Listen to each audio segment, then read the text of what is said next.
Do you want to rank number one on Google? Well, I hate to say it, it's actually really hard. 10 years ago, it used to be really easy, but now it's hard. And you know what? Unless you watch this whole video, you're not going to be able to rank number one on Google. Hey everyone, I'm Neil Patel, and today I'm going to share with you 3 ways you can rank number one on Google today.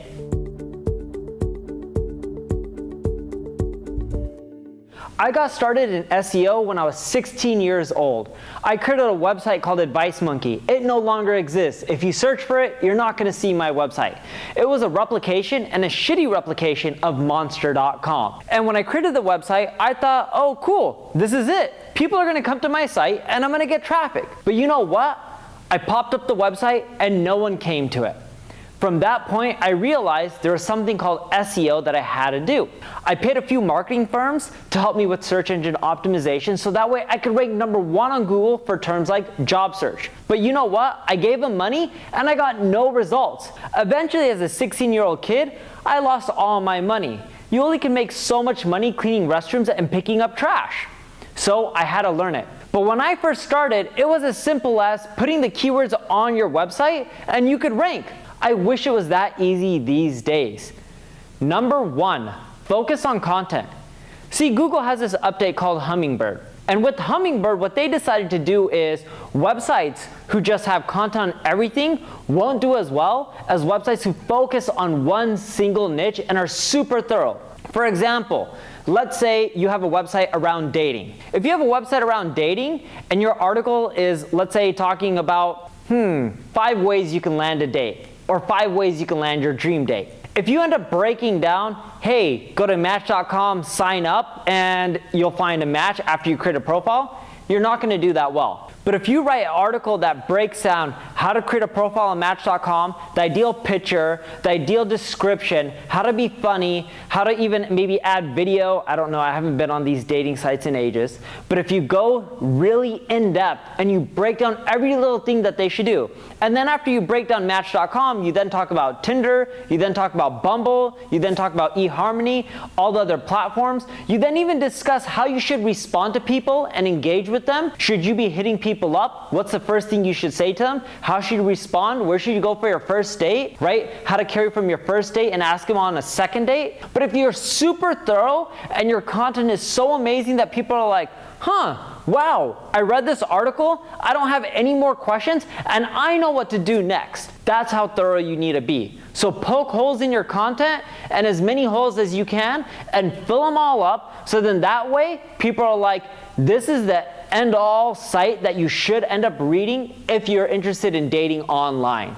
Actually, what's funny, I wish dating was this easy when I was younger. I couldn't just swipe an app like Tinder and find the next match. I was sitting next to my buddy Terry the other day, and he kept swiping on Tinder, and he's like, check this out, swipe, instant match, swipe, instant match.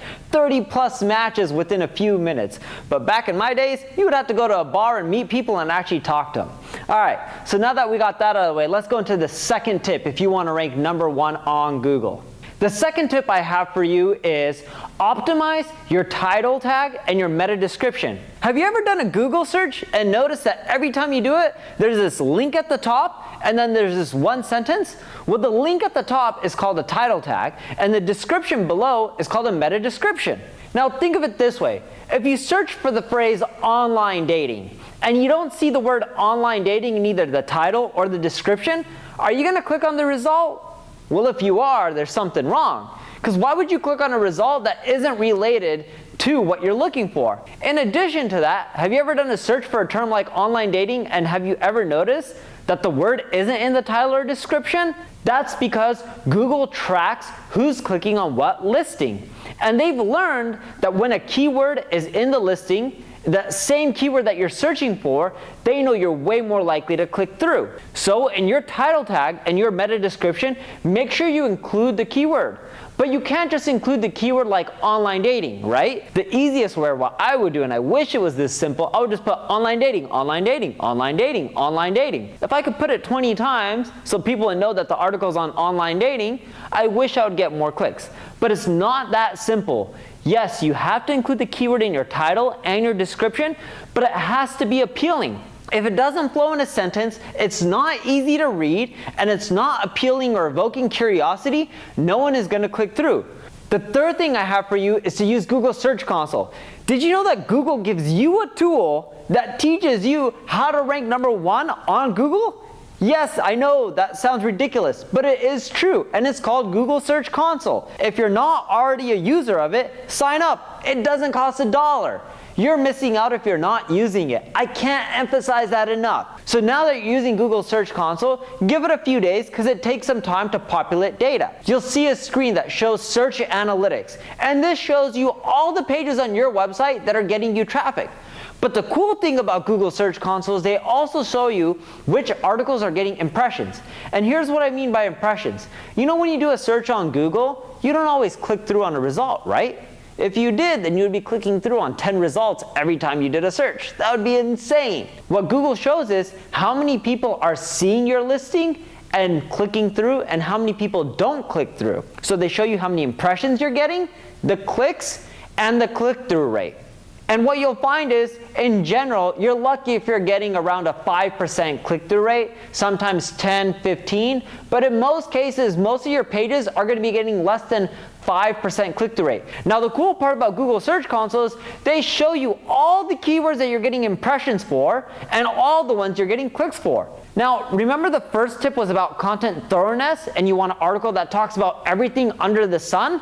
Well, you can use Google Search Console to tie in back to the first tip. So kind of #1 and 3 are related, in which you want to take all the keywords you're getting impressions for and start adding them to your copy. Now don't just shove them in and have your content be keyword rich where someone reads it and all it is online dating, Tinder, eHarmony, dating online, meeting someone from online dating, right? If someone was reading your article and it sounded just like that, they're gonna bounce off your site because that means your content sucks and it just has too many keywords. It has to flow naturally and be educational. So you wanna take those keywords that you're seeing in Google Search Console and add them to the article. Now we have an article on Instagram, and it teaches you how to get over 300 targeted Instagram followers per day.